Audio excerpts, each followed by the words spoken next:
안녕하십니까? 오늘도 팟캐스트에 함께 해주신 여러분께 감사드립니다. 오늘 우리는 한반도에서 시작된 단 한마디의 발언이 미국 국방부, 즉 펜타곤의 전략 체계를 어떻게 흔들었는지를 집중 분석해 보려 합니다.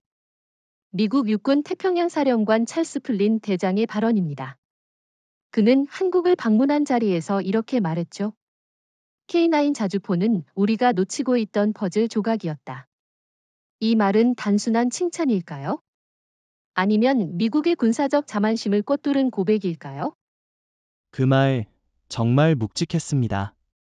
미국이라는 세계 최대 군사 강국의 사성 장군이 타국의 무기에 대해 배운다는 자세를 취하는 건 전례 없는 일입니다. 한국 언론에서도 짧게 다뤘지만 저는 이걸 훨씬 더 심각하게 받아들여야 한다고 생각합니다. 그 한 문장은 단순한 칭찬을 넘어 현재 미국이 처한 포병 전력의 위기를 자인한 것이며 동시에 한국 무기 산업이 그 격차를 메우고 있다는 사실을 전 세계에 공표한 것이죠. 그렇습니다. K9 자주포는 이제 단순한 무기가 아닙니다. 전략, 외교, 산업, 군사 철학 모두를 내포하고 있는 복합적인 자산입니다. 플린 대장의 발언은 마치 우리는 너무 앞만 보고 달리느라 발밑의 현실을 놓쳤다는 반성을 담고 있습니다. 여러분, 여기서 질문을 던져봐야 합니다. 왜 미국은 스스로 세계 최강이라면서도 이런 기본적인 화력에 대해서는 한국에게 배워야 했을까요? 그건 미국 군사 전략의 맹점에서 비롯된 결과입니다. 지난 20년간 미국은 고정밀 유도무기, 드론, 인공위성 기반 전력, 스텔스 전투기 등 첨단 기술 위주의 군비에 집중해왔습니다. 반면 전통적인 포병 전력은 낡은 무기 체계로 간주되었죠. 그러다 보니 장기전, 고착전, 전방 방어 같은 실제 전장에서는 오히려 기본적인 포병력이 절실해진 상황이 발생했는데 미국은 그 준비가 되어 있지 않았던 겁니다. 맞습니다. 특히 우크라이나 전쟁은 이 현실을 적나라하게 드러냈습니다. 러시아와 우크라이나 모두 AI도 드론도 사용했지만 결국 전쟁의 무게중심은 여전히 포병력에 있었죠. 미국은 우크라이나에 155mm 포탄 수십만 발을 지원했지만 정작 자국 내 재고도 부족해 수급에 어려움을 겪었습니다. 그런데 한국은 K9을 포함한 포병 시스템을 자체 생산하고 수출까지 하면서도 자국 방위에 전혀 문제가 없었죠. 게다가 K9은 단순한 포가 아닙니다. 한국은 북한이라는 불안정한 적을 매일 마주하는 분단 국가입니다. 그래서 K9은 실전 상황을 상정하고 진짜 싸움에서 살아남기 위한 설계가 되어 있습니다. 즉, 보기 좋은 무기가 아닌 생존을 위한 무기라는 거죠. 이 점이 미국이 상상하지 못했던 부분입니다. 그렇다면 여기서 한 가지 짚어보죠. 왜 일본이나 중국은 이런 K9 수준의 자주포를 개발하지 못했을까요? 일본은 기술력은 있지만 군사적 독자성을 갖지 못했고 중국은 양적 우위는 있지만 질적으로 신뢰성이 부족합니다. 미국은 전략적으로 방심했고요. 반면 한국은 실전적 위협에 노출되어 있었기 때문에 포병력 강화는 단순한 옵션이 아니라 생존의 필수 조건이었습니다. 이 점이 오늘날의 K9을 만든 겁니다. 이 부분에서 동의하면서도 한편으로는 미국 입장에서 자존심이 얼마나 상했을까 생각도 듭니다. 사실 미국은 자국산 무기에 대한 자부심이 극단적이죠. 동맹국이 개발한 무기를 칭찬하는 건 외교적 제스처 이상으로 보기 힘들었는데 이번엔 달랐습니다. 실제로 미국 내 전략가들도 이제 한국의 무기 철학을 참고해야 한다는 의견을 내놓고 있고 일부에서는 하나 디펜스와 기술 제휴 가능성까지 언급되고 있습니다. 흥미로운 변화입니다. 그리고 이런 변화는 미국 내에서만 일어나는 게 아닙니다. 유럽, 동남아, 중동에서도 K9 도입이 이어지고 있고 호주, 폴란드 등은 아예 현지 생산 공장을 세우는 단계까지 왔습니다. 이는 한국이 단순히 무기를 파는 국가에서 군사 생태계를 수출하는 국가로 진화하고 있다는 증거입니다. 세계가 한국을 보는 시각이 달라지고 있는 거죠. 그 변화의 중심에는 바로 K9이 있습니다.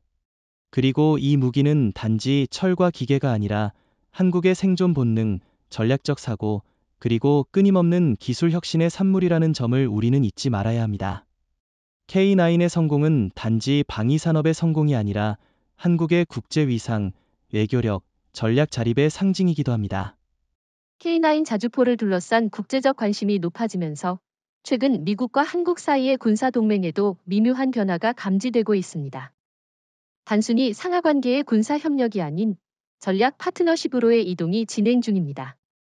미국은 이제 더 이상 단순히 한국을 방어해주는 나라가 아니라 한국으로부터 배우는 나라의 입장에 서야 한다는 사실을 점점 받아들이고 있는 겁니다. 그 변화는 단순한 말이 아니라 구체적인 정책과 구조 속에서도 보입니다. 최근 한미연합훈련에서 한국군이 주도하는 포병 실사격 훈련이 늘어나고 있고, 미국은 기존처럼 전략적 틀 제공자가 아니라 현장 파트너로 내려와 참여하고 있습니다. 이러한 변화는 기존의 비대칭적 동맹 구조에서 전술적 협력자로의 전환을 의미합니다. 맞습니다. 특히 미국 내에서 우리는 한국을 과소평가해왔다는 반성이 확산되고 있다는 점이 중요합니다. 과거에는 한국이 미국의 전략을 보조하는 역할에 머물렀다면 지금은 미국이 한국의 무기체계, 전술적 운용 방식을 참고하려는 단계로 바뀌고 있습니다. 이번에 풀린 대장이 K9을 보고 감탄한 것도 단순한 감정이 아니라 그런 흐름 속에서 나온 실질적인 판단입니다. 그렇다면 여기서 중요한 질문이 하나 생깁니다. 미국은 왜 지금에서야 이런 변화에 반응하고 있는가? 사실 한국은 이미 수년 전부터 K2 전차, 천무 MLRS, 한국형 탄도미사일 등을 통해 방위 자립을 가속화하고 있었죠. 하지만 미국은 오랫동안 그것을 현지화된 방어수단 정도로 취급해왔습니다. 그 오만함이 우크라이나 전쟁과 같은 현실 앞에서 무너진 겁니다. 더 나아가서 저는 이렇게 묻고 싶습니다. 그동안 미국은 한국을 동등한 전략 파트너로 생각한 적이 있었을까? 아마 아니었을 겁니다. 일본에는 전략무기, 핵잠수함 도입을 허용하면서도 한국에는 철저히 방어 위주 기술만 제한적으로 제공했죠. 반면 한국은 독자 개발에 나서며 미국의 기술 장벽을 돌파해버렸습니다. 그 대표 사례가 바로 K9입니다. 여기에 중국과 일본의 태도도 한몫하고 있다고 봅니다. 일본은 여전히 미국의 기술 추종자 위치에 머물고 있고, 중국은 양적으로는 거대한 무기 체계를 구축했지만 질적 신뢰성과 전장 운용 능력에서는 허점이 큽니다. 반면 한국은 실전 운용을 통해 축적한 데이터, 그리고 반복적인 개량을 통해 가장 현실적인 무기를 만들어냈습니다. 그러니 미국 입장에서 봤을 때 더 이상 한국을 보호해야 할 대상으로만 볼 수 없는 겁니다. 그렇죠. 이제는 보호의 개념을 넘어서 전력 공유의 단계로 나아가야 한다는 겁니다. 그리고 이건 단순한 이론이 아닙니다. 실제로 미국 의회 내 군사위원회 일부 의원들은 한국과의 전술 자산 공동 개발을 검토하자는 의견을 내놓고 있습니다. 이는 단순히 무기를 같이 만든다는 개념이 아니라 한국의 전략적 사고와 전투 개념을 동등한 파트너로 받아들인다는 뜻입니다. 그래서 저는 이런 상황을 한미동맹의 질적 진화라고 표현하고 싶습니다. 과거에는 미국이 전략을 짜고 한국이 따라갔지만 지금은 서로 전략을 교환하고 미국도 한국의 군사적 인사이트를 전략에 녹여내는 상황이 도래한 거죠. 미국이 한국형 포병 시스템을 채택할 수 있다는 이야기가 공공연하게 나오는 이유도 여기에 있습니다. 그러면 질문 하나 더 던져보겠습니다. 만약 미국이 한국의 무기 시스템을 일부 도입하거나 공동 개발에 나선다면 이는 동북아시아 전체의 군사 균형에 어떤 영향을 미칠까요? 일본은 당혹스러울 수밖에 없습니다. 기술적 자존심은 높지만 성과는 없는 상황에서 미국이 한국을 전략 파트너로 더 중시하게 된다면 일본의 입지는 흔들릴 겁니다. 중국도 마찬가지입니다. 미중 전략 경쟁이 격화되는 가운데 미국이 한국과의 군사 협력을 확대하게 되면 한국은 단순한 기지 제공국이 아니라 전방 전력 창출국으로 바뀌게 됩니다. 이는 곧 미군의 부담을 줄이고 중국에게는 강력한 억제력을 가할 수 있는 조합이 되는 것이죠. K9 자주포가 단순히 잘 만든 무기 그 이상이라는 것은 현장에서 더 뚜렷하게 드러났습니다. 찰스 플린 미국 태평양 육군사령관이 한국의 포병 훈련장을 찾은 그날, 그는 단순히 견학을 하러 간 것이 아니었습니다. 그는 K9의 실제 기동과 사격을 목격했고, 이후 참모진에게 지금 우리가 보고 있는 건 단순한 포가 아니라 전장을 재구성하는 하나의 체계다라고 말했다는 군 관계자의 증언도 있습니다. 그만큼 충격이 컸던 겁니다. 당시 훈련에서는 단 15초 만에 첫 세 발을 정확하게 발사한 후 30초 만에 사격 위치를 전환하는 슈트 앤드 스쿠트 전술이 시연되었습니다. 이 방식은 적의 레이더 탐지를 회피하고 반격을 피하는 데 최적화된 전략이죠. 미국 포병 부대에서는 이 속도로 이동하면서 사격을 마무리하는 것이 사실상 불가능에 가깝다는 내부 평가가 있습니다. K9은 그런 불가능을 현실로 만들어버렸습니다. 그리고 그것이 단지 기계적인 성능만이 아니란 점이 중요합니다. 한국군 포병부대는 실제 전시에 가까운 압박 환경에서 훈련을 반복하면서 전술적 감각을 체계화해왔습니다. K9 운용병력들은 정밀 타격, 사격 전환, 지형 회피 등 다양한 변수에 대한 대응 능력을 숙달해왔고, 이는 단지 기술이나 하드웨어가 아니라 사람과 시스템이 결합된 전투 철학이라는 점에서 미국 관계자들에게 큰 충격을 안겼던 거죠. 사실 미국 포병은 지난 30년간 점점 지원 병력으로 밀려나는 경향이 있었습니다. 공군의 정밀 타격, 해병대의 강습 작전이 전술의 중심이 되었고, 포병은 단지 그 틈을 메우는 용도였죠. 하지만 우크라이나 전쟁 이후 다시 포병이 전장의 중심으로 돌아오자 미국은 스스로 우리는 이 분야에서 뒤처졌다는 것을 인정해야 했습니다. 그리고 그 빈 공간을 한국의 K9이 채워버린 겁니다. 게다가 미국의 기존 자주포인 M109 시리즈는 냉전기 개발된 플랫폼을 기반으로 일부 개량된 정도입니다.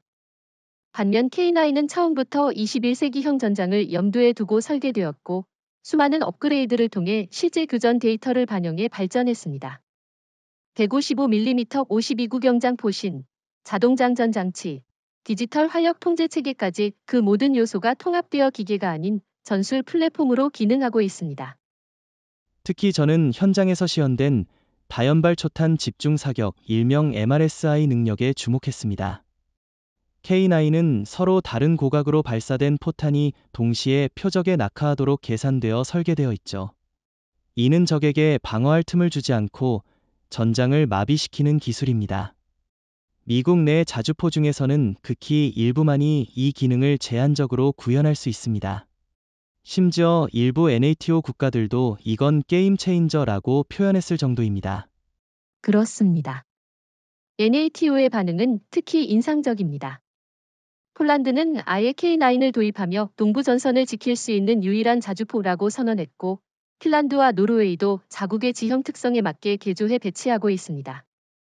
이는 단순한 수입이 아니라 K9을 통해 각국이 자국형 포병 전략을 재설계하고 있다는 뜻입니다. 반면 일본은 여전히 2030년까지 완전한 자주포 시스템을 갖추지 못한다는 내부 보고서가 존재합니다. 이 차이가 전략적으로 얼마나 큰지는 전쟁이 일어나면 명확해질 겁니다. 게다가 중국은 수량 면에서는 K9보다 많은 포병 자산을 보유하고 있지만 실제 야전 기동과 연계된 작전 능력은 아직도 비표준화 상태입니다. 중국군은 훈련에서 일률적 사격만 반복하고 복합 지형에서의 대응력이 현저히 낮다는 평가도 존재합니다. 한국의 K9이 보여준 현장 적응형 화력 투사 능력은 단순히 장비가 아닌 훈련 체계에서 나오는 결과입니다. 그래서 저는 이렇게 말하고 싶습니다. K9은 무기 체계의 발전을 넘어서서 전장을 바라보는 사고방식을 바꾸는 도구입니다. 플린 대장이 훈련장에서 본 것은 단지 강력한 포가 아니라 전쟁의 철학이 바뀌고 있다는 현실이었습니다. 그리고 그것을 가장 먼저 실행에 옮긴 나라가 한국이라는 점은 우리가 자부심을 가져도 되는 부분입니다. 하지만 동시에 중요한 건 이 흐름을 계속 유지하는 겁니다. 자칫하면 K9의 성공이 일회성으로 끝날 수도 있습니다.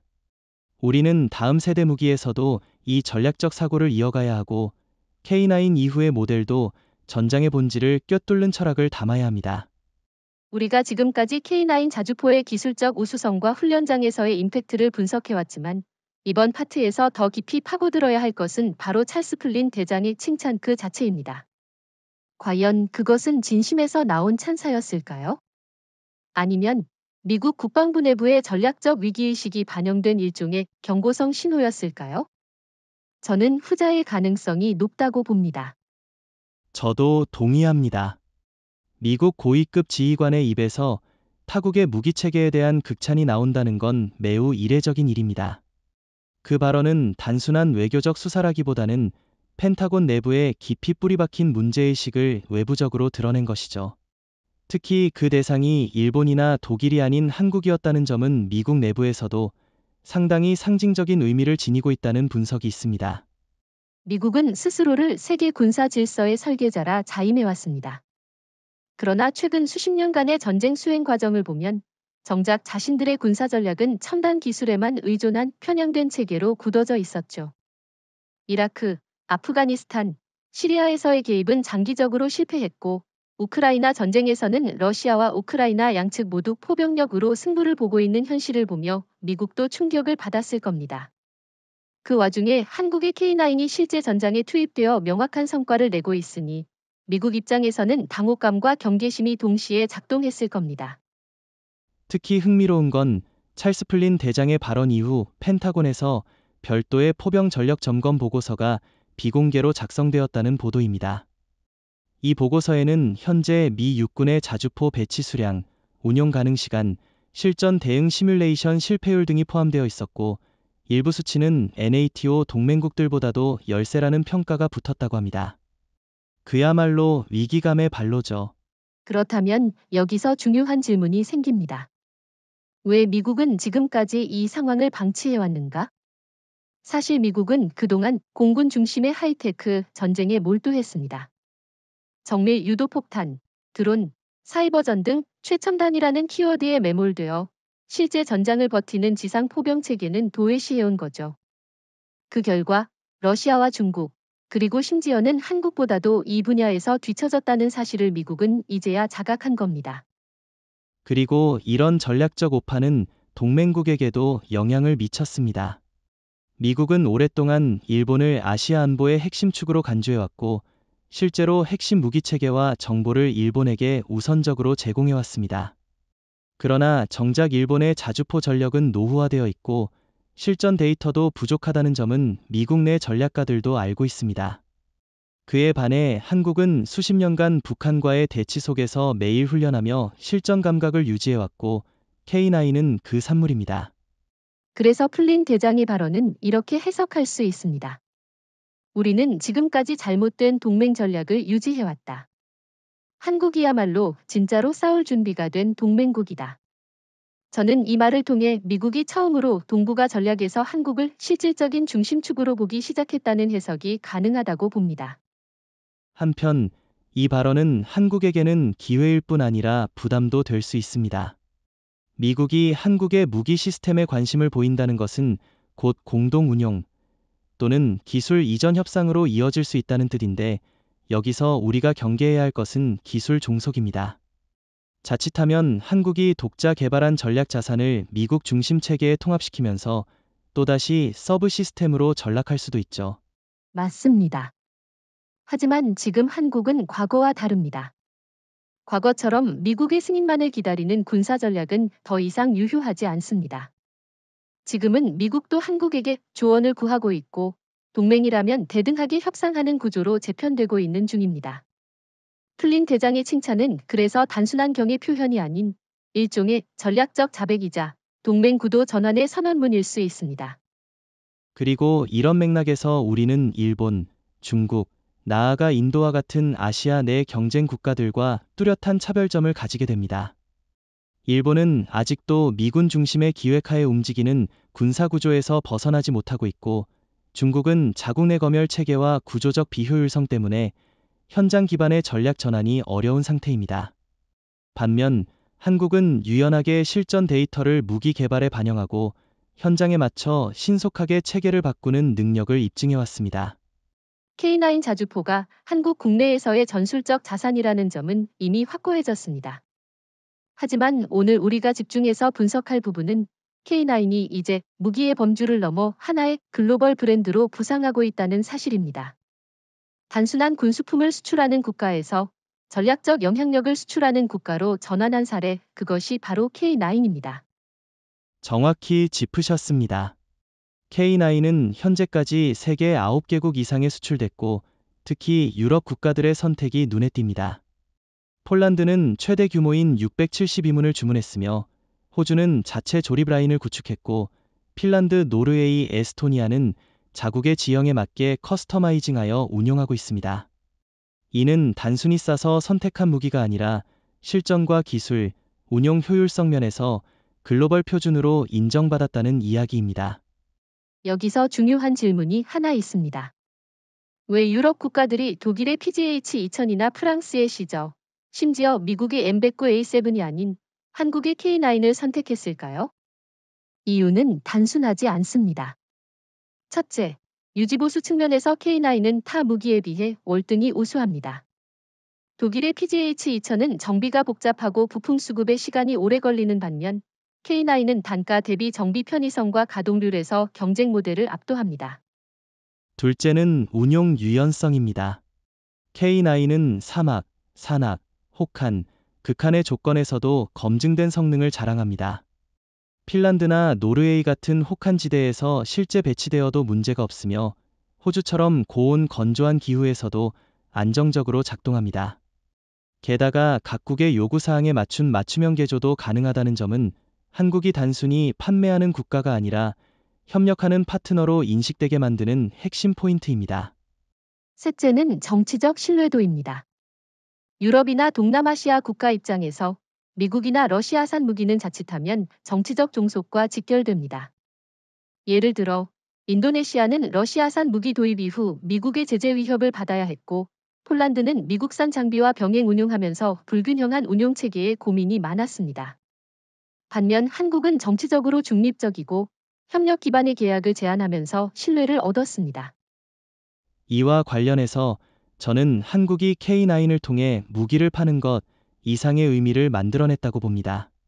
무기라는 건 원래 공포와 위협의 상징이지만 한국은 여기에 기술, 합리성, 유연성이라는 요소를 결합시켜 하나의 브랜드 자산으로 바꾸는 데 성공했습니다.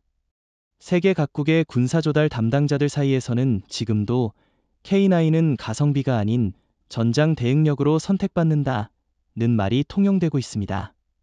여기에 한 가지를 덧붙이고 싶습니다. 한국의 방산 기업들, 특히 한화디펜스는 단순히 공급자가 아니라 각국의 산업 생태계와 연계하여 현지화를 진행하고 있습니다. 폴란드의 경우 현지 조립 라인과 기술 이전을 포함한 계약을 체결했으며, 호주도 장기적으로 국내 조립 능력을 갖추게 됩니다. 이건 무기 수출이 아니라 산업 생태계 수출이라는 새로운 전략입니다. 맞습니다.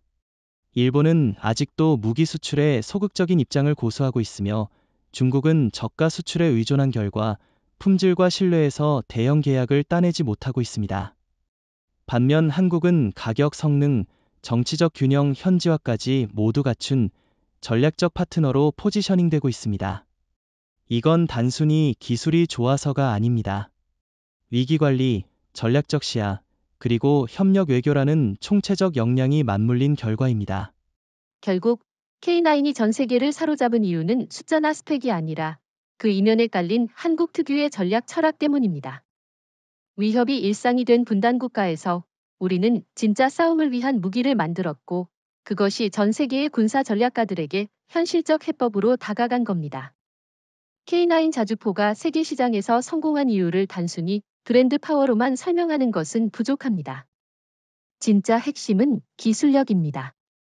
무기는 결국 생존과 직결된 기계이고, 그 기계가 전장에서 어떤 결과를 내는지는 철저히 기술에 의해 결정됩니다. 오늘은 바로 그 기술의 힘이 K9을 어떻게 경쟁자들보다 우위에 놓이게 했는지를 집중적으로 짚어보겠습니다. 가장 먼저 짚어야 할 부분은 사거리와 연사력입니다.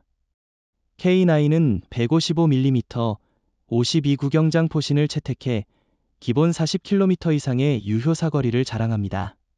이는 대부분의 전장 요구 조건을 만족시킬 뿐 아니라 향후 탄약 성능 향상에 따라 50km까지 확장이 가능합니다.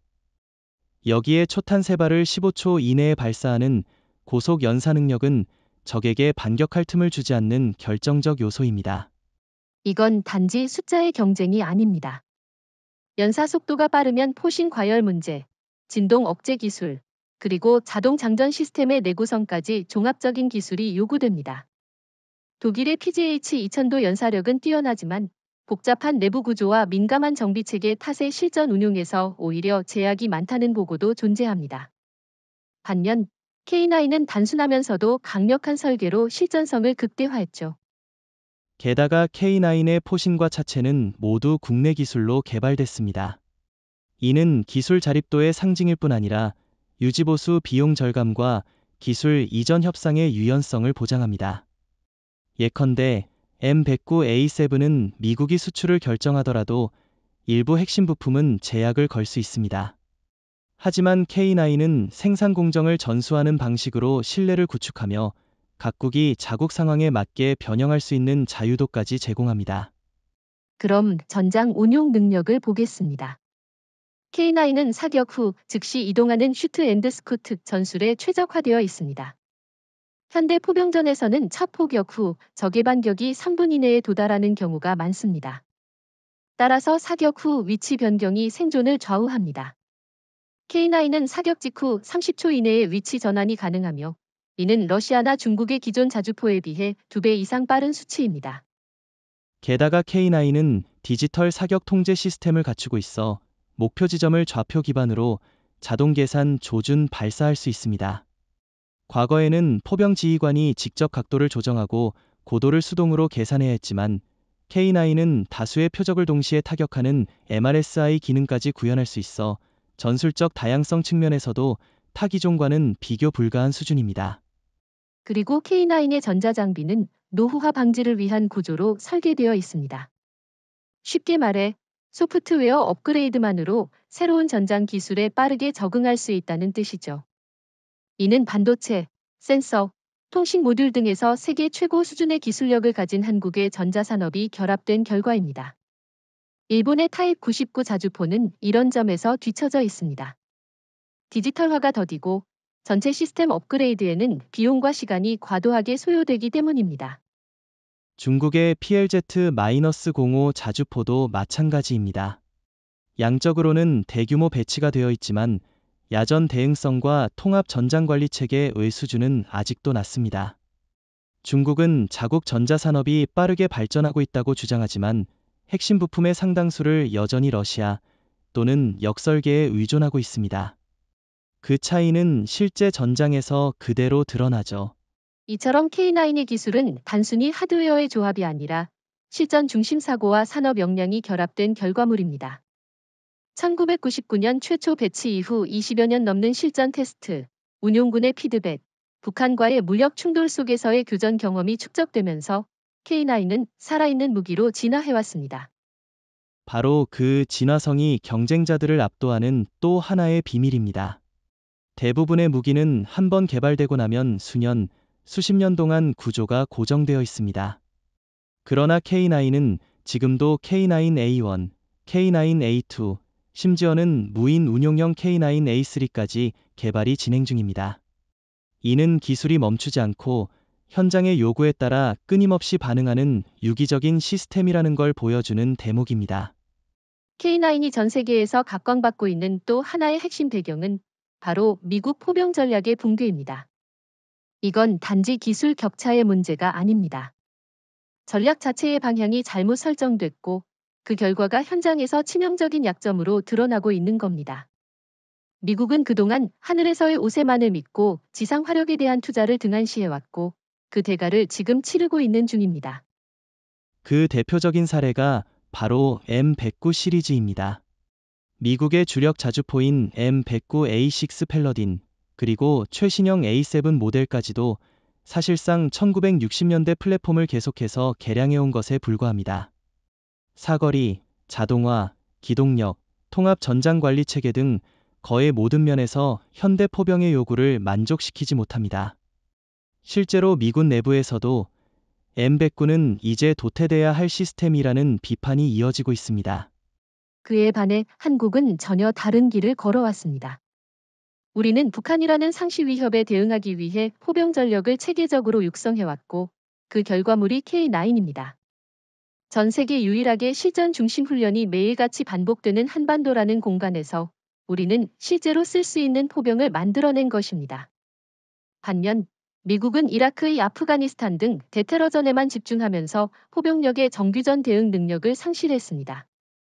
더 큰 문제는 미국의 포병 전략이 너무 공군 보조적 개념에 갇혀 있다는 점입니다. GPS 유도 폭탄, 드론 정찰, 위성 정보 중심의 전장 운영은 특정 전장에서는 유효할 수 있습니다. 하지만 러시아 우크라이나 전쟁이나 동북아 긴장 상황에서는 GPS 교란, 통신 두절, 전자전 등의 이유로 전통적인 포병력이 핵심 화력으로 다시 부상하고 있습니다. 그 전환에 미국은 제대로 적응하지 못하고 있는 겁니다. 여기서 K9이 갖는 대안적 가치가 빛을 발합니다. K9은 위성 없이도 작동 가능한 독립 사격 체계를 갖추고 있으며 광범위한 통신 두절 상황에서도 운용 가능한 구조입니다. 미군의 일부 포병 시스템은 C4ISR 체계가 마비되면 사실상 무력화되지만 K9은 로컬 기반 명령 체계로도 충분히 전투를 지속할 수 있는 구조입니다. 이것이야말로 현실 전장에 기반한 사고의 차이입니다. 또한 미국은 포탄 수급과 관련된 문제도 심각합니다. 우크라이나에 수십만 발을 지원하면서 자국 내 재고가 급감했고 군수산업 기반이 다품종 소량 생산 체계로 고착되어 있어 생산 속도가 턱없이 느립니다. 반면 한국은 방산업체 중심의 공공민간 통합 생산 체계를 갖추고 있어 단기간 내에 대량 생산 및 수출이 가능한 구조입니다. 폴란드와의 계약도 600문 이상을 빠르게 납품할 수 있었던 배경이 바로 이 시스템이죠. 게다가 미국은 무기 체계를 프로젝트로 접근합니다. 수십억 달러를 들여 새로운 자주포를 개발해도 정권이 바뀌거나 우선순위가 밀리면 프로젝트 자체가 중단되는 일이 흔하죠. 그에 반해 한국은 실전 중심의 필요에 의해 연속적으로 진화해온 구조입니다. K9A1, K9A2, K9A3까지 운용자 중심의 개량이 꾸준히 이어지고 있습니다. 이건 전략의 연속성과도 직결되는 문제입니다. 최근 미국 내 일부 군사 전략가들은 우리가 스스로 만들지 못한다면 차라리 한국과 공동 개발하거나 한국산 체계를 도입해야 한다는 주장까지 내놓고 있습니다. 실제로 하나디펜스는 미국 방산 기업들과 접촉해 기술 협력 가능성을 타진 중이며 일부 주방위군은 K9을 시험 도입하는 방안도 검토하고 있는 것으로 알려졌습니다. 이는 단순한 무기 수입이 아니라 전략 수입이라는 의미입니다. 우리는 지금 전 세계 군사 전략의 중심이 다시 포병으로 이동하고 있는 결정적 순간을 목도하고 있습니다. 단순히 옛 무기의 회귀가 아니라 고도로 정밀화되고 기동력과 전장 적응력을 갖춘 신포병 시대의 도래입니다. 그 전환점이 어디서 왔는가? 바로 우크라이나 전쟁입니다. 러시아와 우크라이나 양측 모두 포병 활력이 전장의 승패를 좌우하는 왕의 귀환을 입증하고 있는 겁니다. 맞습니다. 미사일, 드론, 전자전까지 총동원된 전쟁 속에서도 결국 전선의 교착 상태를 돌파하는 것은 여전히 대구경포였습니다. 러시아는 152mm 자주포와 MLRS를 대량 투입하며 넓은 지역을 제압하려 했고 우크라이나는 서방으로부터 받은 155mm 계열 자주포, 그 중에서도 K9을 비롯한 NATO 형포를 통해 반격에 나섰죠. 여기서 중요한 점은 포병이 단지 지원 전력이 아니라 주력 전력으로 복구했다는 사실입니다. 그리고 이 포병 중심 전장의 논리가 지금 대만 해협에도 똑같이 적용되고 있습니다. 만약 중국이 물력 통일을 시도한다면 미군과 대만군은 공중우세에 의존할 수 없습니다. 중국은 GPS를 교란하고 해상 봉쇄를 시도하며 통신 두절 상황을 유도할 것입니다. 이때 절대적으로 필요한 것이 독립운용 가능한 포병 전력이며 한국형 자주포 체계는 이 시나리오에 가장 적합한 답안입니다. 실제로 미국 내 전략 보고서 중에는 K9과 천무를 포함한 한국형 포병 시스템을 대만 또는 일본 남부에 배치해야 한다는 의견도 제기되고 있습니다. 특히 한국 무기가 갖는 전장 자율성, 즉 네트워크가 끊겨도 자체적으로 작동 가능한 구조는 중국의 전자전 능력에 맞설 수 있는 유일한 실전적 대안으로 평가됩니다. 우크라이나 전장에서 보여진 또 하나의 교훈은 지속성입니다. 현대전은 단기간에 끝나지 않으며 탄약 보급, 장비 유지, 교체 속도가 전쟁 지속 가능성을 결정짓습니다. 한국은 이미 K9을 대량 양산하고 있으며 폴란드와 호주에 수출한 전례에서 보드 수천 발 단위의 포탄 공급 능력까지 갖추고 있습니다. 이는 단순한 무기 공급국이 아니라 전쟁 수행 파트너로의 격상입니다. 더 나아가 아시아 태평양 전체를 보면 한국은 지금 절묘한 지점에 서 있습니다. 일본은 헌법적 제약과 군사산업 자율성 부족으로 인해 장기전 대비 체계를 갖추기 어려운 상황이며 중국은 전투력은 강하나 주변국과의 불신으로 인해 군사 협력망을 구축하기 힘듭니다. 이런 가운데 한국은 신뢰도 기술력 실전성을 모두 갖춘 파트너로 부상하고 있고 이것이 바로 지금이 한국의 기회라는 결정적 이유입니다. 예컨대 동남아 국가들 인도네시아, 필리핀, 태국 등은 지금 방산 현대화를 추진 중인데 미국이 중국과의 관계가 정치적으로 복잡한 이들 국가는 상대적으로 정치 중립성과 협상 유연성이 있는 한국을 선호하는 경향이 강해지고 있습니다. 실제로 인도네시아는 K9과 연계된 포병 현대화 계획을 검토 중이며 필리핀은 한국산 K136 구형 다연장 로켓을 K239 천무체계로 교체하는 방향을 모색하고 있습니다. 이런 흐름에서 우리가 명확히 해야 할 것은 기술을 앞세운 외교가 아니라 전술과 생존 중심의 외교 전략입니다. 무기는 외교의 도구이며 포병이 다시 중심으로 복구했다는 것은 한국에게 있어 전략 수단의 판도를 바꿀 수 있는 절호의 기회라는 뜻입니다. 단순히 무기를 파는 것이 아니라 전쟁 개념 자체를 수출할 수 있다는 뜻이죠. 우리가 지금 보고 있는 포병의 부활은 단순한 기술 회귀가 아니라 전략적 각성이라고 볼 수 있습니다. 하지만 여기서 꼭 짚고 넘어가야 할 질문이 하나 있습니다. 미국은 왜 한때 포병을 버렸는가? 그리고 왜 지금 다시 그 가치를 되찾으려 하고 있는가? 이 질문은 단순한 역사적 회고가 아니라 한국의 전략적 기회와도 직결되는 근본적 사안입니다.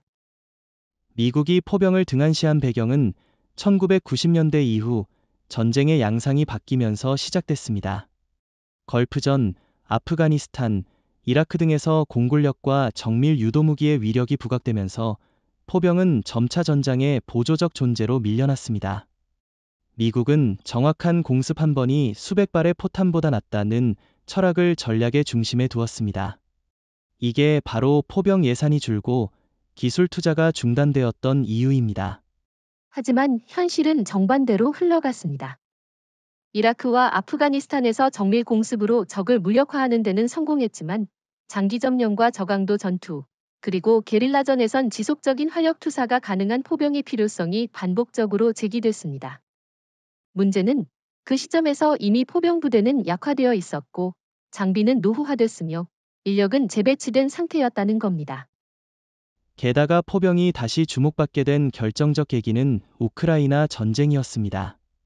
미국은 처음엔 HIMARS 같은 고가 정밀 무기로 전세를 바꾸려 했지만 곧장 포탄 소모량이 치솟자 155mm 포탄 수십만 발을 긴급 공급하는 상황에 몰렸습니다.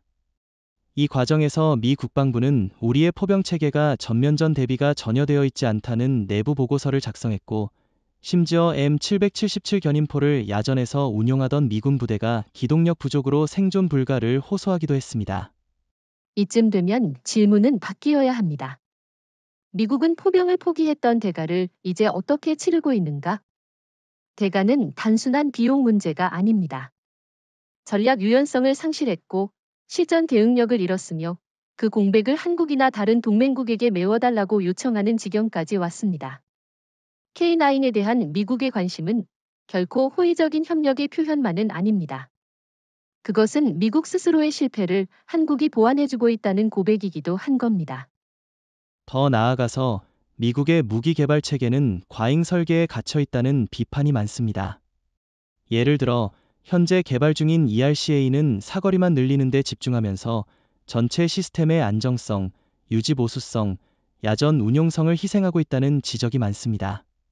반면 한국은 실전 데이터를 바탕으로 기능성과 신뢰성 중심의 진화적 개량을 선택해왔고 그것이 지금 K9이 선택받는 이유입니다. 그리고 미국은 무기 하나하나에 정치적 부담이 얹힙니다.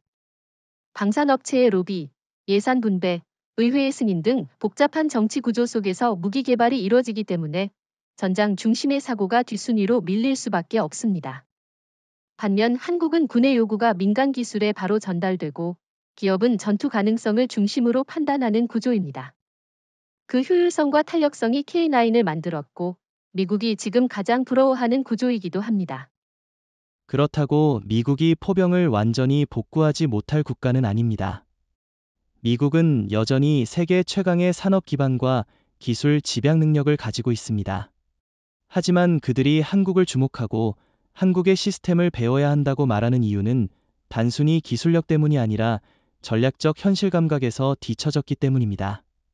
한국은 분단과 전방 배치라는 현실에서 현실적인 무기를 만들었고 미국은 그 점을 배워야 한다고 스스로 인정한 것이죠.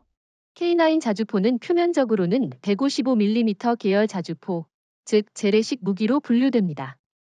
하지만 지금 이 무기를 그렇게만 본다면 전략적 안목이 완전히 부족한 것입니다.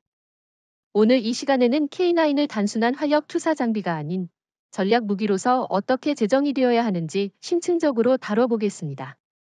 정확한 지적입니다. K9은 그 자체로 물리적 파괴력을 가지는 전술 무기지만 그 운용과 배치, 그리고 외교적 활용 범위에 있어서는 전략 무기 못지않은 파급력을 가지고 있습니다. 특히 한국이 K9을 활용하여 만든 군사외교 구조는 기존의 전략 무기 개념을 확장시키고 있습니다. 저는 이것을 포병 외교 또는 화력 기반 전략 외교라고 부르고 싶습니다. 대표적인 사례가 바로 폴란드입니다. 폴란드는 K9을 단순히 전력 보강 차원에서 도입한 것이 아니라 한국과의 전략적 동맹 강화의 일환으로 인식하고 있습니다. 폴란드는 러시아를 억제하기 위해 NATO의 지원을 받는 동시에 미국 의존을 줄이기 위한 다중 파트너 전략을 추진하고 있었고 그 해답 중 하나가 바로 한국의 K9이었습니다. K9은 단순한 장비가 아니라 새로운 안보축을 형성하는 매개체가 된 셈입니다. 호주도 비슷한 맥락입니다. AUKUS 체계 내에서 미국산 무기만을 선택할 것으로 보였던 호주가 K9을 선택한 것은 기술 이전과 현지 생산이라는 협력 모델 덕분입니다. 미국은 대부분의 전략 무기를 완제품 수출로 제한하지만 한국은 공동 생산이라는 접근 방식을 택하며 전략적 신뢰를 심은 것입니다. 이건 단순한 구매 계약이 아닌 동반자 관계의 구축이죠. 여기에 무기 체계의 확장성이라는 요소도 중요합니다. K9은 단독 운용이 아니라 지휘차, 탄약 보급차, 그리고 다연장 로켓 천무 등과 결합하여 포병 전력 패키지를 구성할 수 있는 체계를 갖추고 있습니다. 이는 K9을 단순한 자주포가 아니라 한 나라의 포병 전략을 전체적으로 재구성할 수 있는 핵심 플랫폼으로 만들어줍니다. 특히 NATO 기준 통합이 가능하다는 점은 미국조차 구현하지 못한 전략 자산입니다. 또한 K9은 주변국에게 심리적 억제력도 제공합니다. 북한, 중국, 심지어 러시아까지도 K9의 배치를 예의주시하고 있다는 사실은 K9이 실제 타격력이 아닌 배치 자체만으로 전략적 억지를 발휘할 수 있는 무기라는 뜻입니다. 이는 핵무기나 장거리 미사일과 같이 정치적 파장이 큰 무기 없이도 전략 균형을 이루는 한국식 해법이라 할 수 있습니다. 일본과 비교해보죠. 일본은 기술력이 높다고 알려져 있지만 자위대의 헌법적 제약과 미군 종속적 교리로 인해 무기 자체의 전략적 활용도는 낮습니다. 중국은 양적으로는 무기가 많지만 국제사회에서 무기를 통한 외교 신뢰를 형성하는 데에는 한계를 보입니다. 반면 한국은 K9을 통해 군사적 신뢰, 외교적 관계, 산업협력까지 동시에 얽어내는 구조를 만들었습니다. 이것이 바로 전략무기의 조건입니다. 그리고 무엇보다 K9의 진정한 전략성은 시간에 있습니다.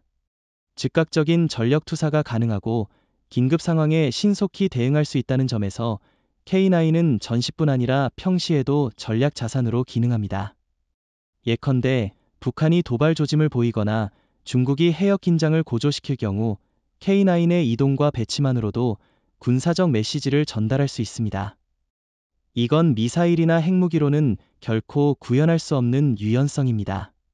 K9 자주포를 둘러싼 국제적 반응과 미국 내 전략 재조정의 움직임이 수면 위로 드러나기 시작한 결정적인 계기 중 하나는 바로 미국 국방부, 즉 펜타곤이 비공개로 소집한 긴급 전략회의였습니다.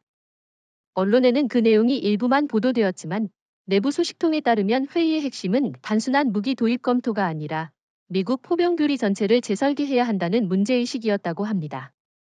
실제로 2025년 3월 펜타곤 내부에서 열린 이 회의는 포병 현대화 전략 조정이라는 명목으로 진행됐습니다. 하지만 형식적 주제를 뛰어넘어 참석자들은 러시아 우크라이나 전쟁, 대만 해협 유사시 시나리오, 한반도 전면전 발생 가능성 등 구체적인 작전 환경을 가정하면서 현 미군 포병력으로는 지속적 교전이 불가능하다는 결론에 이르렀다고 전해졌습니다. 이건 단순한 평가가 아니라 시스템 붕괴를 자인한 것입니다. 더 충격적인 사실은 이 회의에서 다룬 주요 비교 분석 대상이 바로 한국의 K9 시스템이었다는 점입니다. 한화 디펜스가 제공한 기술 브리핑, 나토 연합훈련 자료, 그리고 폴란드, 호주 등 실전 운용국의 보고서가 심도 깊게 검토되었고 그 결과 미군 관계자 다수가 우리가 상상하는 것보다 훨씬 앞서 있다는 결론을 내렸습니다. 결국 이 회의는 전략적 자존심이 아닌 현실적 생존의 회의였던 셈입니다. 특히 회의에서 주목된 부분은 K9의 MSI 능력, 슈트 앤드 스쿠트 속도, 야전 유연성, C4I 통합 능력이었습니다. 미국 포병은 HMS, ERCA 등 차세대 무기 개발에 집중하고 있지만 실전 투입 시까지 걸리는 시간, 복잡한 로지스틱 체계, 비용 대비 성능 문제 등으로 인해 별표 빠른 대응 가능한 체계, 별표의 부재가 뚜렷하다는 평가가 나왔습니다. 이러한 회의 내용은 단지 포병의 문제가 아닙니다. 이는 미국 군사 전략 전체가 지나치게 기술 중심, 공군 중심으로 쏠린 결과라는 비판으로 이어졌고 회의 참석자 중 일부는 우리 군은 전투가 아닌 시연용 전력에 집착해왔다는 자성 발언까지 했다고 전해졌습니다. 이건 단순한 전력 재검토가 아니라 군사 철학 자체를 바꾸는 계기가 되어야 한다는 내부의 요구이기도 합니다. 흥미로운 점은 이 회의 이후 펜타곤이 연합 전력 교류를 강화하겠다며 한국 국방부에 비공식 협력 제안을 전달했다는 보도입니다. 공개적으로는 한미 상호운용성 확대라고 표현됐지만 내부적으로는 K9을 기반으로 한 전술 협업 모델, 심지어는 K9 미국 현지 생산 검토라는 말까지 오갔다는 점에서 미국이 그만큼 다급해졌다는 걸 보여줍니다. 여기서 우리는 중요한 교훈을 얻을 수 있습니다. 지금까지 미국은 자국 무기 체계에 대한 절대적 자부심을 가지고 있었고 동맹국의 장비는 어디까지나 보조수단 정도로 취급했습니다. 하지만 이번 회의는 그 패러다임을 전환시키는 하나의 전환점이었습니다. 한국의 무기 체계가 더 이상 보완제가 아닌 전략 원천 자산으로 평가받기 시작한 순간이죠. 그렇다면 여기서 질문을 던져야 합니다. 왜 K9이 그토록 미국 내부에서 심각하게 논의되었는가? 그 답은 단순합니다.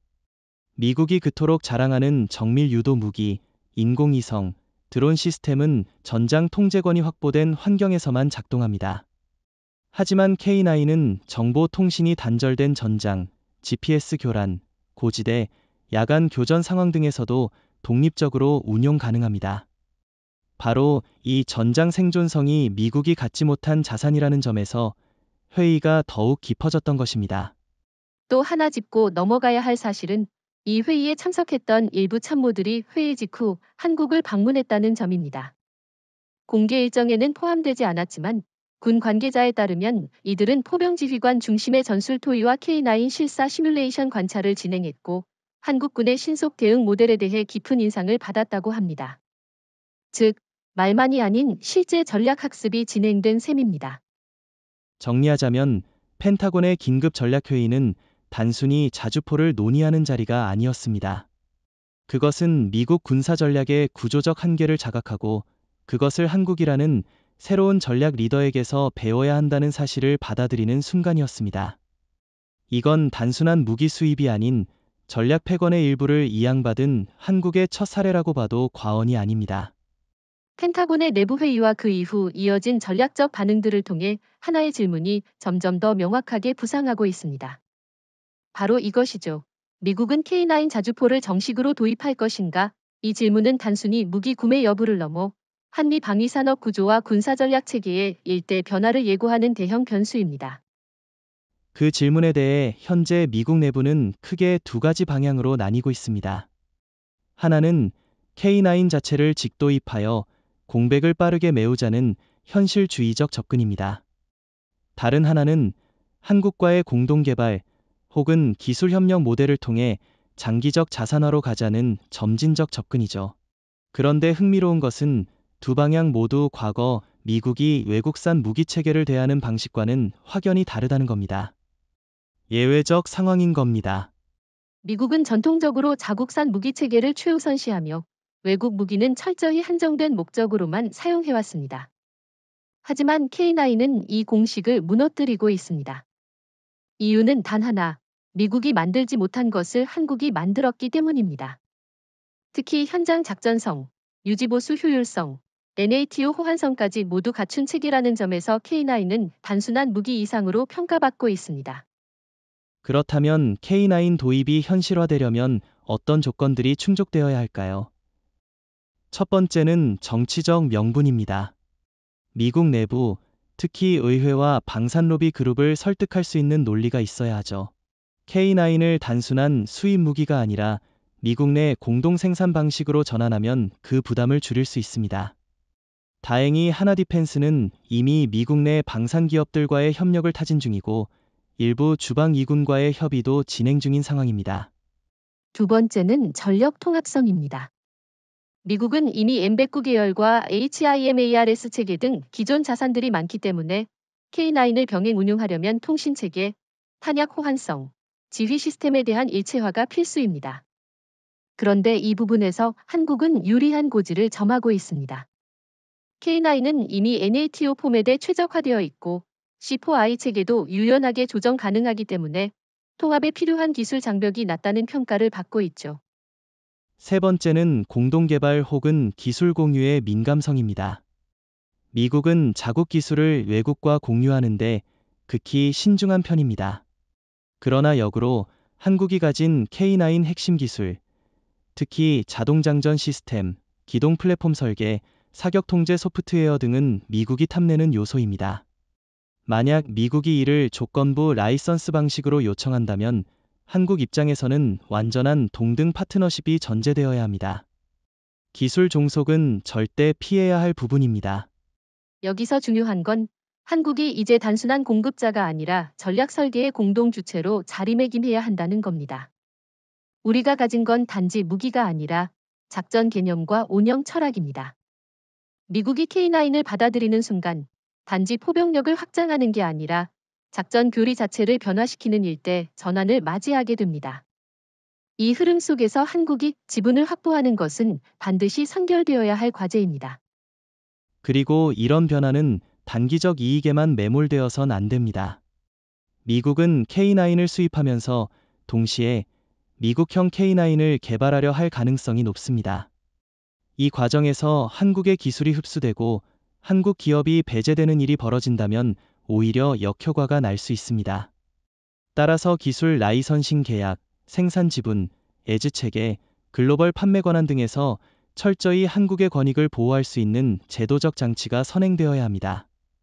이 모든 조건이 맞춰진다면 미국이 K9을 도입하는 것은 단순한 무기 보강이 아니라 전 세계 군사 전략 구도에 있어 한국이 동등한 설계자로서 참여하는 역사적 사건이 될 것입니다. 그리고 이는 단지 K9 하나에 그치지 않고 K2 전차, 천무, L3, 전투기 등 한국의 방위산업 전체에 물꼬를 트는 신호탄이 될 수 있죠. 따라서 우리는 지금이야말로 정치, 군사, 산업 모든 부문이 함께 움직여야 할 시점입니다. 단순한 수출이 아니라 전략 자산을 함께 만드는 파트너십으로 확장하는 사고 전환이 필요합니다. 미국이 처음으로 배우겠다고 손을 내밀었을 때 한국은 단순히 따라가는 게 아니라 전략을 제안하고 설계하는 국가로서의 태도를 보여줘야 합니다. 미국은 세계 최대의 군사 강국이며 자국산 무기 체계에 대한 자부심이 가장 강한 국가입니다. 그런 미국이 한국의 무기, 그 중에서도 K9 자주포에 대해 공개적으로 우리가 부족한 퍼즐 조각이었다라고 평가했다는 건 단순한 찬사를 넘은 사건입니다. 이것은 단순히 한국 무기의 승리가 아니라 대한민국이라는 국가 전체의 전략적 위상이 바뀌고 있다는 신호입니다. 정확합니다. 미국의 인정은 곧 전 세계 군사 외교계에 강한 메시지를 전달합니다. 한국은 단순한 수출국이 아니다. 전략을 설계할 수 있는 국가다. 이 인식 전환은 폴란드, 핀란드, 호주, 노르웨이 등 주요국들의 K9 선택으로 확산되었고, 심지어 NATO 내부에서도 한국과의 군사 협력 범위를 확장해야 한다는 목소리가 이어지고 있습니다. 이제 한국은 무기를 파는 나라가 아니라 전략을 제공하는 나라로 진입한 셈이죠. 이것은 단지 외교적인 인정에 그치지 않습니다.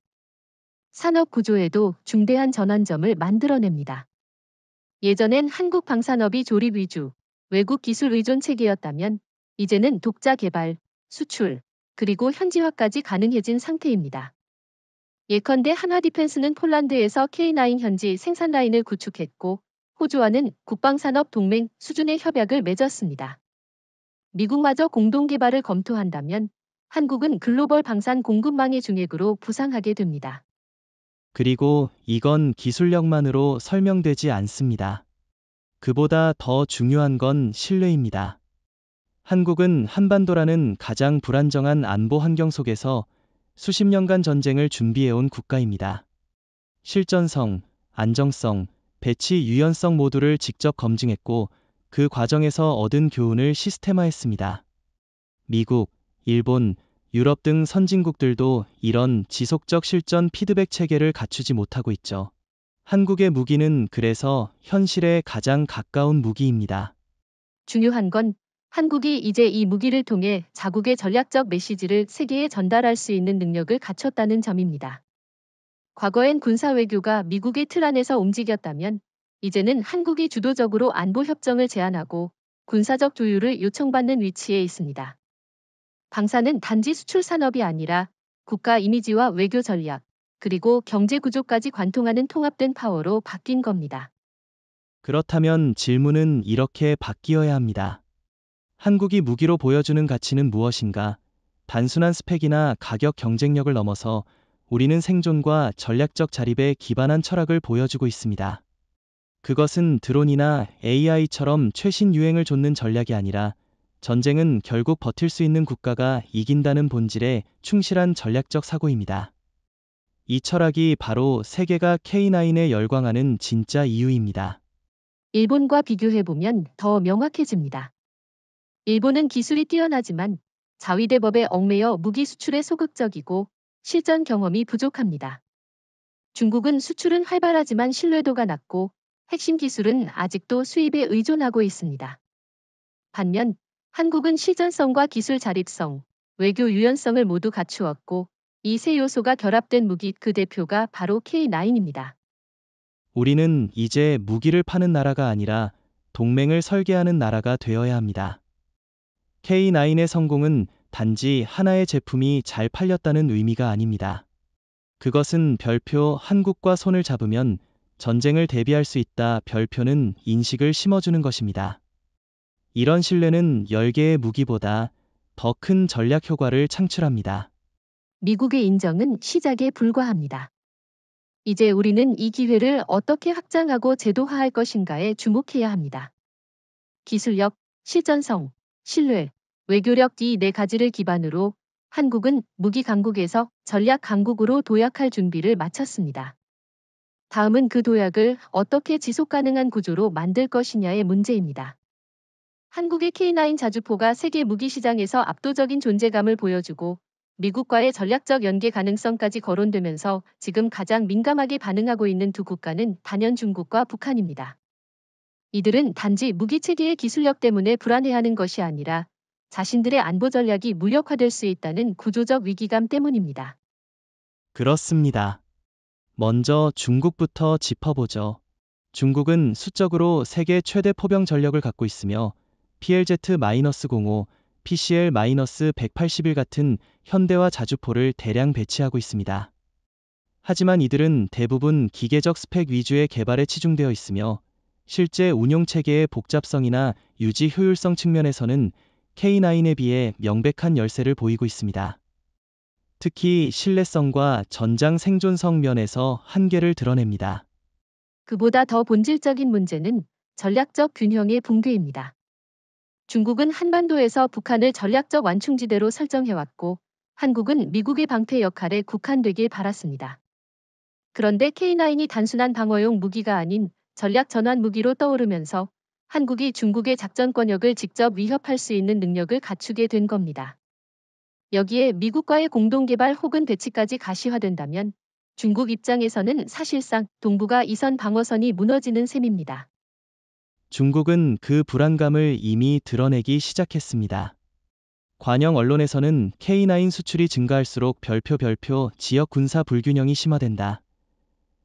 별표는 프레임을 씌우고 있고, 최근에는 폴란드와 호주의 방산 협력을 비판하는 사설이 이어졌습니다. 이는 군사적으로 한국을 견제하는 것이 어렵기 때문에 정치적 압박 프레임을 이용한 공세로 방향을 전환한 것입니다. 북한의 반응은 더 직설적이고 군사적입니다. 최근 북한은 신형 장거리 방사포를 공개하며 한국의 포병 전력 강화에 대한 대응력 보유를 강조했습니다. 특히 K9이 접경 지역에 대규모 배치되자 북한은 공개적으로 포병 도발 시 전면 응징이라는 표현을 사용했습니다. 이는 전략적 계산이 아니라 심리적 불안의 표출로 해석할 수 있습니다. 북한은 K9의 실전 배치를 가장 가까이서 목격하고 있고 그 위력을 가장 잘 아는 존재이기 때문입니다. 북한은 특히 슈트 앤드 스쿠트 전술에 대한 대응 수단이 부족합니다. 기존의 타격 지점 계산 체계는 고정포 기준으로 설계되어 있어 기동성과 연사력이 뛰어난 K9에게는 사실상 선제 대응이 불가능합니다. 이 때문에 북한은 전략적으로 K9을 파괴하기보다는 GPS 교란, EMP 공격 등 비대칭 전술을 고려하고 있는 정황도 포착되고 있습니다. 하지만 그것조차 쉽지 않습니다. K9은 자체 운용 시스템이 디지털과 아날로그를 병행하고 있어 일시적인 전자 교란에도 무력화되지 않도록 설계되어 있습니다. 그리고 K9의 개량형인 A2, A3는 무인 포탑, 전자장갑, 원거리 전장 관리 능력까지 갖추고 있어 북한과 중국의 비대칭 위협마저 무력화할 가능성을 높이고 있습니다. 이제는 동북아 전체 안보 지형이 재편되고 있습니다. 과거에는 미국 vs 중국, 한국은 그 중간에 위치한 기지 제공국이었다면 지금은 한국 자체가 전략 주도국가로 부상하고 있는 중입니다. K9의 성공은 단순한 기술의 승리를 넘어서 군사 주체로서의 한국을 동북아의 게임 체인저로 만든 계기입니다. 그리고 여기서 중요한 질문은 이것입니다. 한국은 이 위상을 어떻게 활용할 것인가? 단순히 주변국의 경계를 자극하는 데 그칠 것이 아니라 억제와 협상을 동시에 주도할 수 있는 군사외교 전략으로 확장해야 합니다. K9은 협상 테이블 위에 올릴 수 있는 힘이고 별표 북중의 전략을 유연하게 바꾸도록 압박하는 전략지렛 대 별표로도 작용할 수 있습니다.